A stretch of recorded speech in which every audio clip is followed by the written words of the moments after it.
La parole est à notre ami. Il va nous parler donc de la perception dans le monde arabe de la décision française de rapatrier ces djihadistes en Syrie et en Irak. Quel message? Roland Lombardi. Merci. Merci de ne pas faire comme les autres. En principe, je suis synthétique. Bonsoir à tous. Alors, merci tout d'abord à cher Mesri pour votre invitation et à toute l'équipe du SIGPA. Alors donc, comme Mesri l'a dit, je vais vous parler donc de la perception dans le monde arabe de la décision française de rapatrier ces djihadistes de Syrie et d'Irak.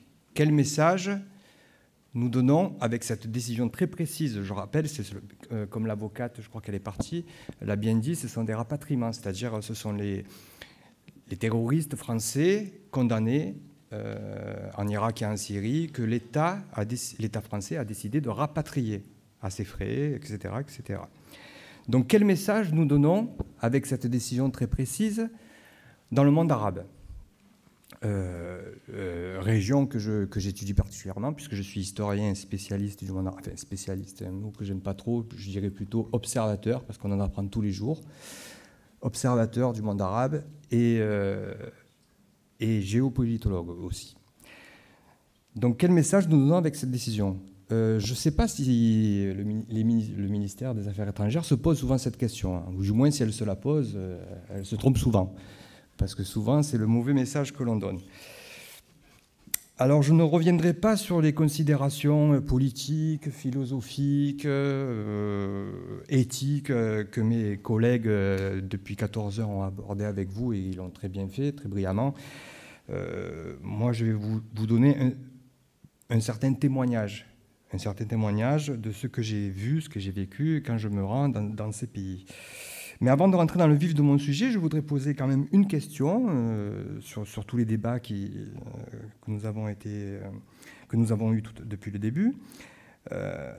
Alors, en écartant bien sûr le cas des enfants, c'est précis, je le mets de côté, c'est particulier, je mets vraiment le cas des enfants de côté. Je parlerai vraiment du cas des Français partis faire le djihad et en ce moment dans les geôles irakiennes et syriennes, plutôt kurdes. Donc, deux petites questions avant de rentrer dans le vif de mon sujet. Est-ce que nos politiciens, nos responsables politiques, ont lu Sun Tzu ou Richelieu? Oui, je sais que je vous connais, je vous suis, je vous apprécie, je sais que vous l'avez lu. Oui. Richelieu avec la morale privée et la morale publique, grosse différence, je ne rentrerai pas dans le détail parce qu'en un quart d'heure, je ne pourrai pas. Et Sun Tzu qui disait « On n'entreprend jamais une action qui ne répond pas aux intérêts du pays ». Alors, la deuxième question qui suit la première, pourquoi cette décision? Je ne sais pas, moi j'ai pas la réponse, enfin je me pose des questions. Alors on a évoqué depuis ce matin l'éthique, nos valeurs républicaines, humanistes, le droit de l'homme, le respect du droit. Déjà, il faudrait que nos responsables comprennent que toutes ces valeurs, il n'y a qu'un % de la population mondiale qui les connaissent et qui les respecte. Ça serait déjà un grand pas, parce que on comprendrait déjà la suite de mon sujet avec les perceptions. Bon, passons. Donc, pourquoi cette décision? La majorité des Français, légitimement, est contre ces retours. Les services de sécurité avec qui je travaille, avec qui je suis en relation souvent, ont émis beaucoup d'alertes, beaucoup d'avertissements, beaucoup de craintes. Et malgré tout, on a vu, bon, heureusement, j'en suis ravi, il y a eu certaines craintes, vous les avez évoquées, du ministre des Affaires étrangères, M. Le Drian, qui est un réaliste, c'est vrai, même de la ministre de la Défense, des craintes légitimes, et même des déclarations qui m'ont un peu réchauffé le cœur. Mais malgré tout, la décision a été prise quand même de rapatrier ces gens-là. Alors pourquoi? Je ne sais pas, peut-être une opération de com', je ne sais pas. Mais pour satisfaire qui? Je ne sais pas. Alors peut-être une minorité de bien-pensants. moralisatrice, peut-être une poignée de bobos à trottinette, peut-être, je ne sais pas. Enfin, en tous les cas de cause, la troisième question, j'avais oublié, il y avait une troisième question, et là, M. Bigot les cite souvent. Est-ce que des hommes d'État comme Clémenceau, Churchill ou De Gaulle auraient pris cette décision? En quelque sorte, oui. Voilà, on est d'accord. Mais il y en a quand même qui sont revenus déjà. Il y a 150 judiciarisés qui sont revenus, déjà. Alors, plus récemment, un autre exemple, avant de rentrer encore une fois dans le vif de mon sujet. Alors, dommage, il est parti, ça lui aurait fait plaisir.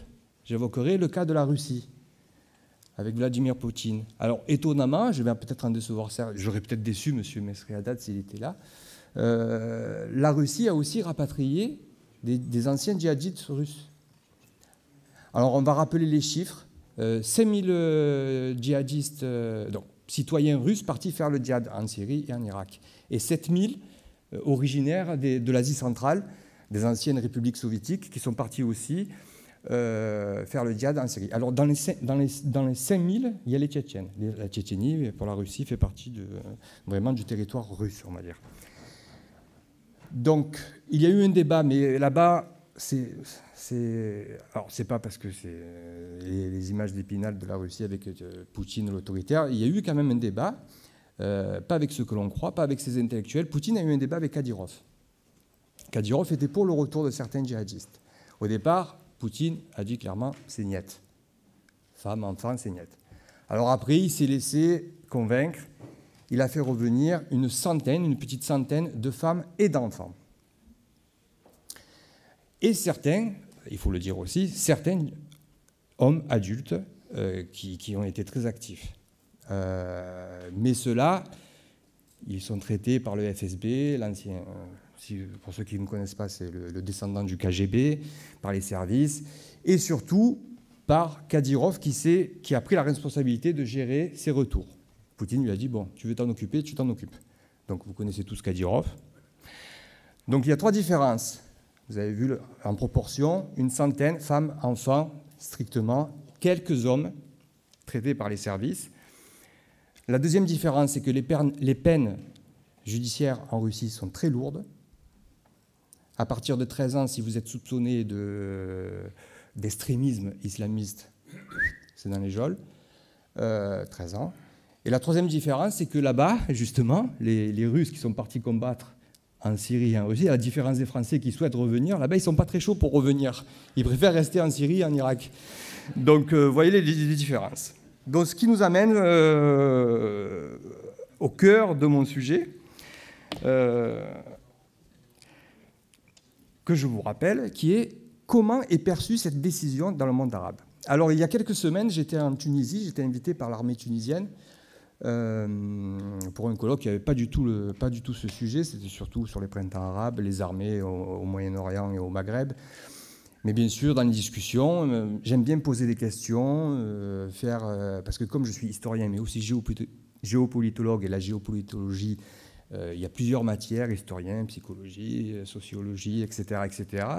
Donc je fais souvent, j'aime bien faire ce petit travail, et pas que dans mon microcosme, c'est-à-dire avec les chercheurs, les militaires, les hommes du renseignement. J'aime bien aussi demander aux taxis, aux gens de la rue, aux vendeurs à la sauvette. Et j'ai eu ce retour frappant, triste mais frappant. C'est que quand... alors ils étaient tous au courant bien sûr, hein, le téléphone arabe ça fonctionne toujours, surtout avec les réseaux modernes. Hein.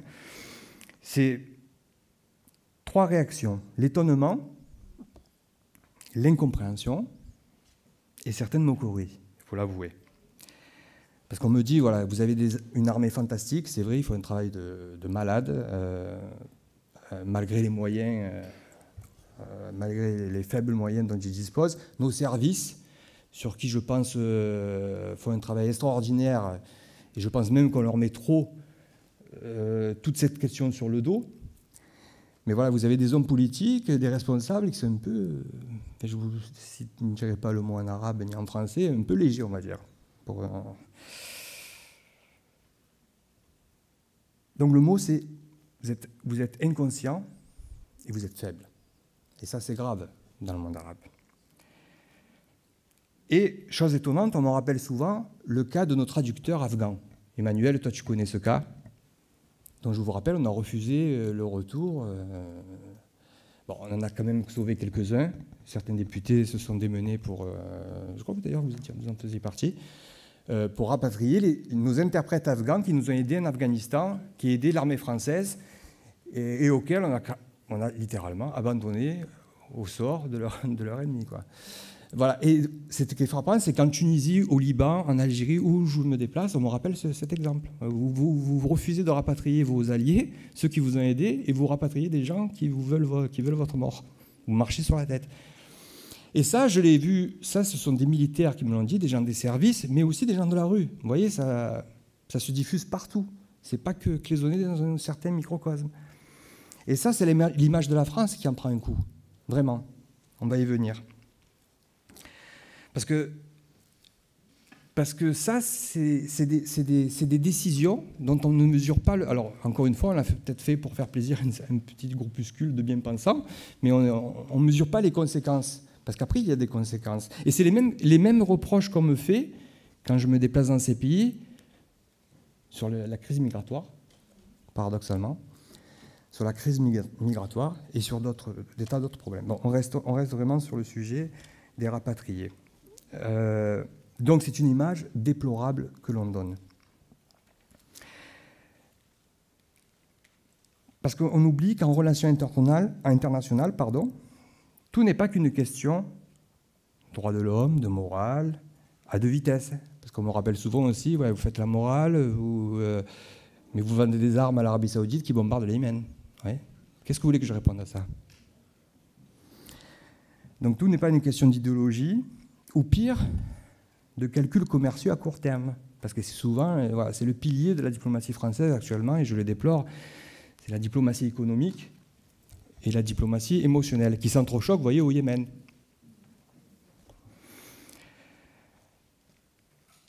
Donc ce n'est pas qu'une question. Vous avez raté mon passage sur la Russie, ça vous aurait plu, vous voyez.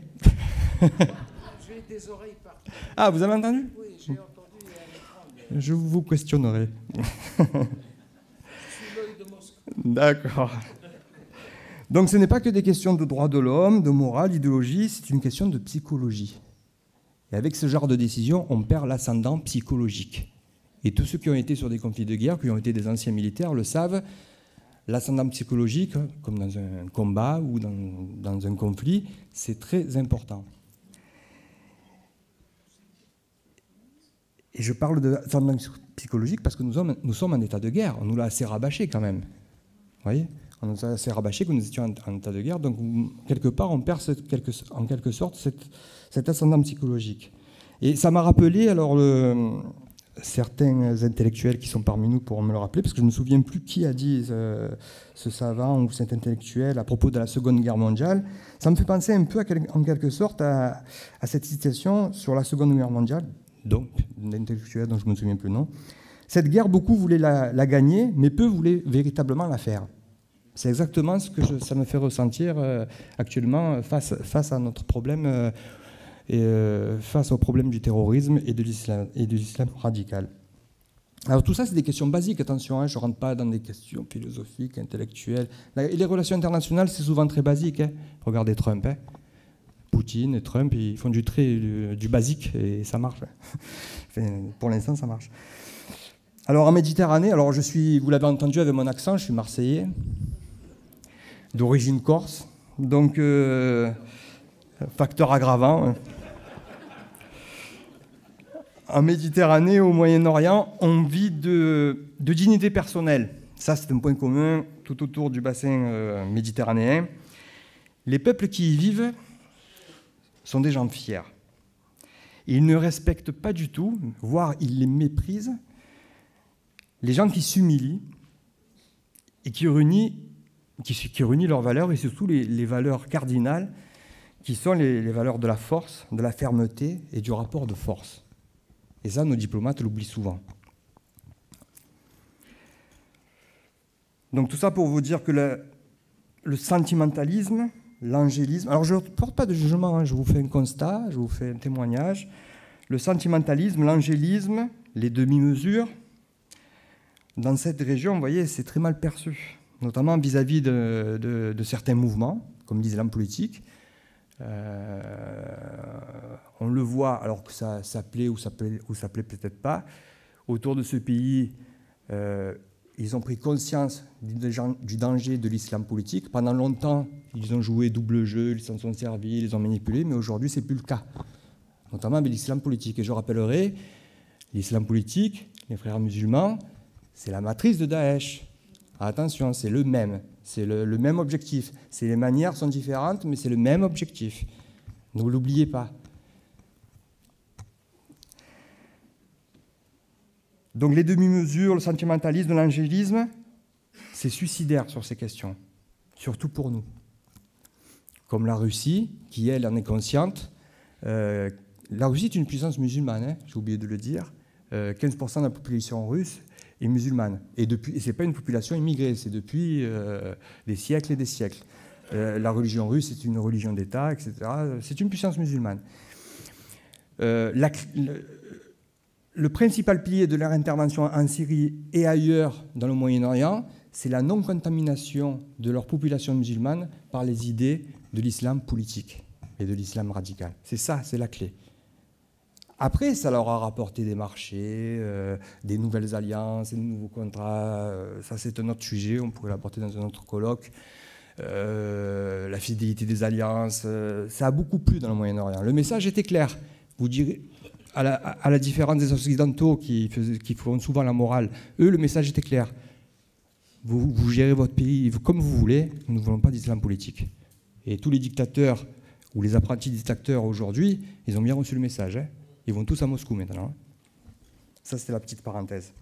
C'est pour ça que je dis souvent, ça je le dis dans mes conférences et aussi à mes élèves, paradoxalement, je suis plus optimiste pour le Moyen-Orient que pour l'Europe et pour la France. Parce que nous, on n'a pas pris conscience de ces dangers-là. Et pourtant, nous sommes au cœur de ce problème. Alors peut-être, je n'ai pas la solution, hein, peut-être que pour être un peu de nouveau écouté, parce qu'il ne faut pas se leurrer, hein, la méthode Coué, en relations internationales, je crois qu'il ne marche plus le micro. Non ? Oui ? J'ai fini, bientôt fini. C'est pour ça, c'est Moscou, hein, c'est comme à Moscou. Donc, j'ai pas de solution, mais bon, moi, c'est encore une fois, je suis un observateur, donc je vous dis ce que je ressens, le ressenti. Donc, pour être peut-être un peu plus écouté, parce que la méthode Coué, j'entends souvent les ministres. L'autre fois, j'ai écouté Jacques Lang, président de l'Institut du monde arabe, il dit la France est admirée. Bah, bon. Je ne sais pas s'il va beaucoup dans le monde arabe, quoi. Donc le résultat, c'est qu'on est hors jeu en Syrie, on est mal vu au Yémen, on n'a plus d'influence au Liban, donc je vous passe les détails. Ça me fait beaucoup de peine, hein, je ne dis pas ça de gaieté de cœur. Mais bon, je suis de naturel optimiste, tout n'est pas perdu, mais bon, il faudrait quand même changer quand même une révolution copernicienne. Mais ça ne date pas d'hier, c'est très ancien. Bon, pour aller plus vite, donc ces valeurs, il faudrait peut-être mettre un peu de côté ces valeurs universalistes, pour leur préférer peut-être des valeurs plus anciennes, comme le courage, le sens de l'honneur, de la fidélité, de la parole donnée, qui, je vous le dis, auront beaucoup plus d'impact dans cette partie du monde. Regardez encore une fois l'exemple de la Russie.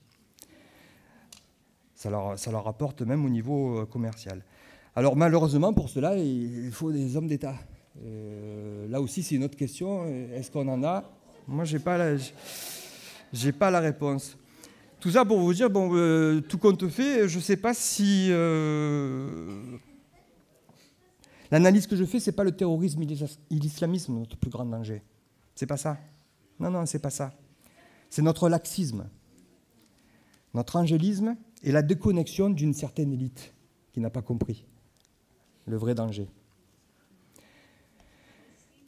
Je conclus, avant d'avoir les micros coupés. Donc je dirais donc, j'espère, c'est un message, c'est un cri dans le désert. Ça fait quelque temps que je lance, mais bon. Il faudrait que les gens qui nous gouvernent prennent conscience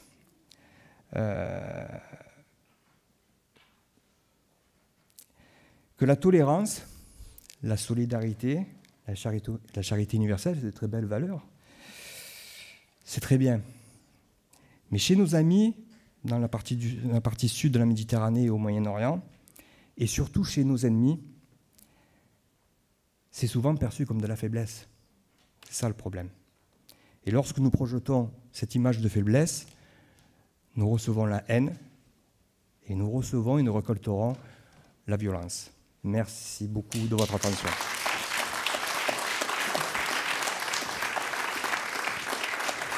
Merci beaucoup, Roland Lombardi. C'est un langage de méditerranéen que le méditerranéen que je suis peut comprendre. On avait ardemment souhaité, moi j'y ai cru.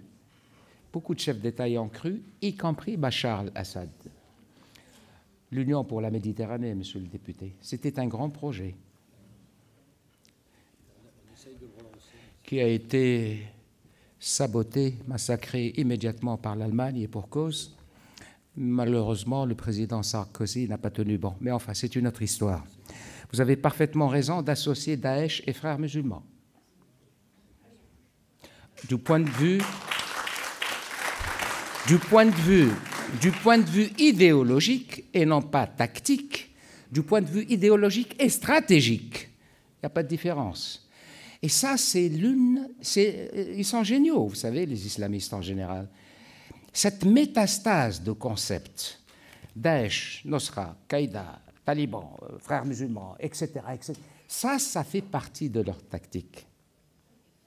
Pour que la rationalité cartésienne française se perde, n'est-ce pas?